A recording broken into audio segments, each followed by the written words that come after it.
নমস্কার স্যার, আপনাদের বাসা? আমাদের বাসা বর্তুলি। আচ্ছা আচ্ছা, আপনি এই অল ইন ওয়ান প্রোডাক্টটা দিয়ে কিসের জন্য ডেমো করছেন? গাছের বৃদ্ধি ঘটানোর জন্য করছি। কি প্রবলেম আছে গাছে? গাছটা বৃদ্ধি কম পাইতেছে, এই কারণেই করতেছি। মানে কিসের মধ্যে? ফুলকপি জমি। এটা কোন ডিস্ট্রিক্ট? সিপাহী জেলা ডিস্ট্রিক্ট। আর এই জায়গাটার নাম? গ্রামের নাম বর্তুলি, পঞ্চায়েত চন্দনমোড়া। আর এটা কি মেলাঘর পড়ে না সোনামুড়াতে পড়ে? আমরা কাগজপত্র সোনামুড়াতে আছি। আচ্ছা, তো আপনার এই ক্ষেতটা না, এটার থেকে টোটালি এই জায়গাটা আলাদা।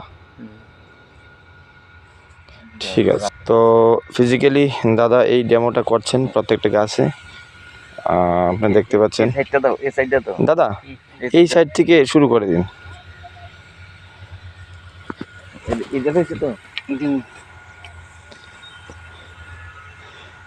তো দেখতে পাচ্ছেন কিছু কিছু জায়গা